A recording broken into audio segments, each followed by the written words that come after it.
इस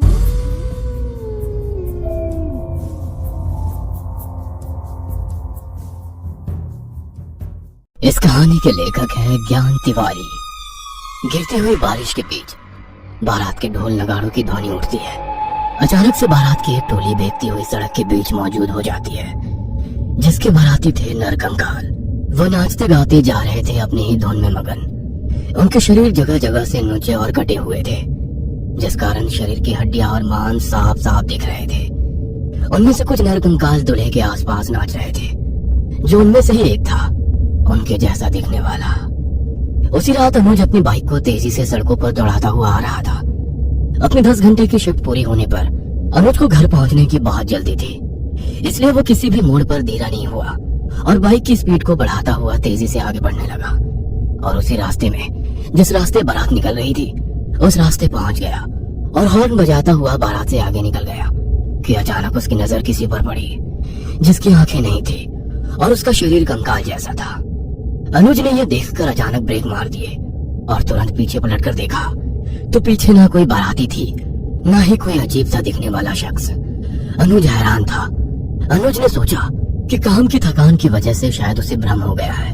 अनुज ने ब्रेक से पैर हटाए और घर की ओर चल दिया। थका हुआ अनुज घर पहुंचते ही कब बिस्तर पर पड़ गया और कब उसकी आंख लग गई, ये उसे पता ही ना चला।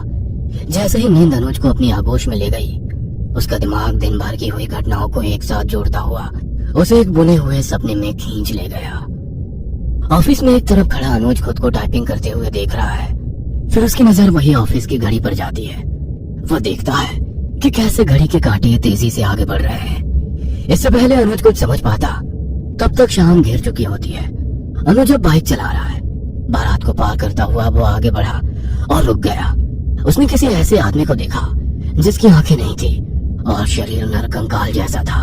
उसकी आंखों में गड्ढा देखकर अनुज को याद आया कि उसके बचपन में एक रिक्शे वाला उसे स्कूल से घर छोड़ने आया करता था। उसकी बाईं आंख में भी वैसा ही गड्ढा था। अनुज को उसकी माँ ने बताया था कि उसकी एक आंख गिद्ध नोच ले गया था, पर एक आंख ना होने की वजह से उसकी शक्ल अनुज को काफी डरावनी दिखती थी। अनुज वापस उस नरकंकाल के जैसे दिखने वाले के सामने खड़ा हुआ है। वहाँ उन दोनों के अलावा कोई तीसरा नहीं है। उसके बाद अनुज को नींद नहीं आई। घंटे 2 घंटे तो उसने उसी सपने की सोच में बिता दिए। उसके दिमाग में एक ही बात चल रही थी कि कहीं उसका देखा हुआ सपना सच तो नहीं था। कमरे में घड़ी की टिक टिक की आवाज और अनुज का अंतर्मन द्वंद्व अब मेल खाने लगे थे। अनुज के दिमाग में उस बारात वाले आदमी की शक्ल बैठ गई थी। उसने अपना ड्राइंग बोर्ड उठाया और पेंसिल लेकर उसे शक्ल को स्केच करने लगा। अनुज के दिमाग में जो आकृति थी, वैसे ही अनुज ने उसे ड्राइंग बोर्ड पर उतार दिया था। उसकी आंखें नहीं थी, जुबान खोखली थी, शरीर कटा फटा नरकंकाल जैसा था। अनुज ने उस पेंटिंग को लाल रंग से रंगा कि तभी बोर्ड के किनारे से उसकी उंगली लग गई और नाखून से खून बहकर पेंटिंग में उतर कर मिल गया। अनुज ने अपने ऑफिस से 4 दिन की छुट्टी ले ली थी और आने वाले नजदीक के दिनों में अनुज का बर्थडे भी आने को था। और 4 दिन बाद अनुज के घर में उसके बर्थडे वाले दिन खुशी का माहौल था। अनुज के ऑफिस फ्रेंड्स और कुछ आस पड़ोस के लोग वहाँ शामिल थे। अनुज बधाई लेते हुए केक की तरफ बढ़ा और जैसे ही अनुज ने केक काटा, पार्टी में मौजूद सभी लोगों के हैप्पी बर्थडे विश से पूरा हॉल गूंज उठा। अनुज ने एक पीस बर्थडे नाइफ से अलग किया कि तभी एक बहुत ही कमजोर जबड़े वाला मुंह आगे आया और अनुज ने केक उसके मुंह में रख दिया। अनुज को कुछ अटपटा लगा तो उसने ऊपर उठकर देखा तो उसके होश उड़ गए। वह वही पेंटिंग वाला शख्स था जिसे अनुज ने 4 रात पहले ही कैनवास पे उतारा था। वो बिल्कुल वही। उसके मांस जैसे शरीर पर खून अलग से दौड़ता हुआ दिख रहा था। वही खून जो अनुज की उंगली से बहकर उस रात पेंटिंग में मिल गया था। वह केक को आधा ही निगल पाया था और बाकी आधा जबड़े में फंसकर नीचे गिर गया। वह लोगों के बीच से होकर गुजरता जा रहा था, लेकिन उसकी हरकतों से अनुज परेशान हो रहा था। अनुज देख रहा था कि उसकी आंखें नहीं है, पर फिर भी ऐसा लग रहा था जैसे वो सिर्फ अनुज को ही देखे जा रहा था। उसे देखकर अनुज इतना अनकंफर्टेबल हो गया कि वो उस आकृति को अवॉइड करता हुआ बाथरूम की ओर चला गया। बाथरूम में घुसते ही अनुज ने दरवाजा अंदर से बंद किया और जोर की सांस अंदर खींची और फिर झटके से बाहर छोड़ी। वह हड़बड़ाया हुआ था। अनुज वॉश बेसिन की तरफ बढ़ा और पानी से अपना मुंह धोया। जैसे ही अनुज मुंह धोकर उठा तो डर के मारे उसके कदम थरथरा कर पीछे हटने लगे। उसने देखा कि बाथरूम की दीवारों पर काली जटाएं फैल रही थी और धीरे धीरे हर तरफ से बढ़ रही थी। देखते देखते वह बाथरूम एक काले कमरे में बदल गया था, जहां अब अनुज के अलावा उसके सामने बैठे थे कई सारे ऐसे नरकंकाल जो चिथड़ों में थे। उसमें से कोई अपना हाथ खा रहा था तो कोई अपना ही मांस नोचे जा रहा था। काली फर्श पर खून तैरने लगा था और फिर धीरे धीरे वो काला कमरा खून से भर गया। अनुज में भी अब बदलाव शुरू हो गए थे। आंखों की पुतलियां छोटी होने लगी थी, हाथ पांव में सिकुड़न समा गई, रात का बहाव चेहरे से उतरकर नसों में आने लगा था। अनुज ने उनसे बचने के लिए बाहर की ओर भागना चाहा, पर उसे उस काले कमरे का कोई अंत ही नहीं दिख रहा था। लबालब खून से भरे कमरे में अनुज भागता जा रहा था और पीछे से उसे भयानक हंसी की आवाजें सुनाई दे रही थी।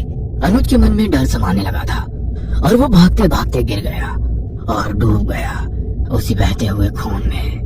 और फिर एकाएक उसने अपने आप को उन्हीं भयभीत नरकंकालों से घिरा हुआ पाया जो लगातार चिल्ला रहे थे, तुम्हारे जीवन की समाप्ति हुई अनुज, आओ हमारे साथ, हमारा संसार अब से तुम्हारा भी संसार है। आओ अनुज हमारे साथ चलो इस शरीर को छोड़कर। एक साथ गूंजती वो आवाजें इतनी भयानक थी कि अनुज के कान उन आवाजों को बर्दाश्त न कर सके और वो वहीं बेहोश हो गया। आधी रात का वक्त, जोर की बारिश से कमरे की खिड़की खोली और तेज हवा का बहाव बारिश की बूंदों के साथ अंदर आया। अनुज के चेहरे पे हल्की नमी हुई तो गहरी नींद से उसकी आंख खोली। वह कमरे में अकेला था।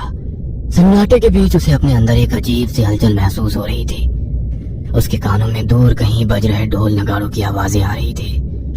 अनुज रात भर उन आवाजों को महसूस करता हुआ किसी तरह से सो गया, पर उसे ऐसा लग रहा था जैसे हर पल उस पे कोई नजर रख रहा हो। किसी तरह हिम्मत बांधे अनुज अपने आप को सिकुड़ कर सो गया।